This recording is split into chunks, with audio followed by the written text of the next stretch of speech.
എടി നമുക്ക് ആന്റി അടുത്ത് ബനാന ഷേക്ക് ഉണ്ടാക്കി ചോദിച്ചാലോ? എടി ഓടി വന്നേടേ, നമ്മുടെ വീടിന്റെ മുമ്പിൽ ആ സൂപ്പർ ഐസ്ക്രീം വണ്ടി വന്നടി. കളർ ഐസ്ക്രീമും കുൽഫിയും ഒക്കെ ഉണ്ട്. സത്യം തന്നെ ഇഷാന, നീ ഞങ്ങളെ വെറുതെ കളിപ്പിക്കല്ലേ. ആ ബെല്ലിന്റെ ശബ്ദം കേട്ടില്ലേ? അങ്കിളെ നിക്ക് ഇഷാന, എനിക്കൊരു കോൺ ഐസ്ക്രീം മതി. വേഗം പൈസ എടുക്ക്. പൈസയോ? അതെന്റെ കയ്യിലില്ലല്ലോ. വണ്ടി വന്ന കാര്യം ഞാൻ പറഞ്ഞതല്ലേ ഉള്ളൂ. എടി കുരുപ്പേ, പൈസ ഇല്ലാതെയാണോ നീ ഞങ്ങളെ വിളിച്ചേ? ഇതാണ് ഞാൻ അന്നേ പറഞ്ഞ, നിന്നെ അന്നേ തല്ലണോന്ന്.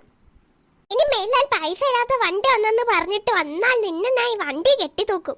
ഏട്ടി ഐഷു, എന്റെ കയ്യിൽ അമ്മ സവാള വാങ്ങാൻ തന്ന ഒരു 50 രൂപ കയ്യിലിരിപ്പുണ്ട്. നമുക്ക് അതെടുത്താലോ? സവാള പൈസയോ? അമ്മ അറിഞ്ഞാൽ നമ്മളെ വെട്ടി കൂട്ടി സവാള കുട്ടയിലിടും. ഏട്ടി എനിക്കൊരു ഐഡിയ ഉണ്ട്. നമ്മൾ 10 രൂപയുടെ ഓരോരോ ഐസ്ക്രീം വാങ്ങാം. ബാക്കി പൈസക്ക് കുറച്ച് സവാള അങ്ങ് വാങ്ങാം.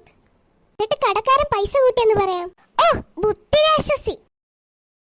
പിള്ളേരെ, നിങ്ങൾക്ക് വേണ്ടെങ്കിൽ ഇപ്പൊ പറ, എനിക്ക് വേറെ ഏരിയയിലൊക്കെ പോവണ്ട. ചേട്ടാ പോവല്ലേ. എനിക്ക് ഏതൊക്കെ ഐസ്ക്രീം ഉണ്ട് ചേട്ടാ? ഈ ഫ്രണ്ടിൽ വെച്ചിരിക്കുന്ന കപ്പ് ഐസ്ക്രീം ഒക്കെ എത്ര രൂപയാ? അതൊക്കെ 40 രൂപയാ. ചേട്ടാ മാംഗോ ഐസ് ഉണ്ടോ? മാംഗോ ഐസ് ഒന്നേ ഉള്ളോ? ശരി, എന്നാ മാംഗോ ഐസ് വേണ്ട, ഞങ്ങൾക്ക് 3 ആയിരിക്കും. 3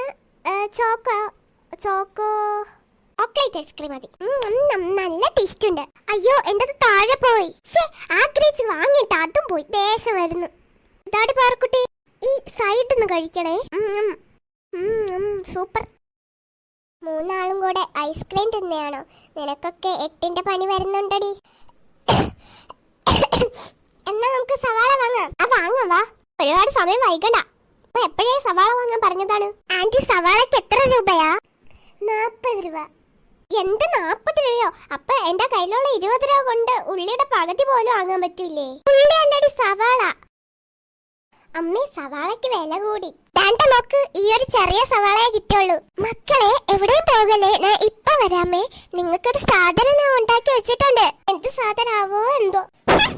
എന്താ കിട്ടീനെ എന്നൊക്കെ വെക്കുന്നേ? ജലദോഷാണെങ്കിൽ ഒക്കെ കഴുകിട്ട് വാ.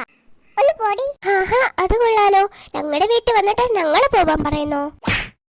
അയ്യോ അമ്മേ, എന്നെ എന്തിനാ അടിച്ചേ? അപ്പൊ ടീന പറഞ്ഞ സത്യമാണ്. സവാള വാങ്ങാൻ തന്ന പൈസ കൊണ്ട് നിങ്ങൾ എല്ലാവരും ഐസ്ക്രീം വാങ്ങി കുടിച്ചല്ലേ? ഐഷു, നീ കഴിഞ്ഞ ആഴ്ച പടി പിടിച്ച് കിടപ്പില്ലായിരുന്നോ? എന്നിട്ടും നിനക്ക് ഐസ്ക്രീം അല്ലേ?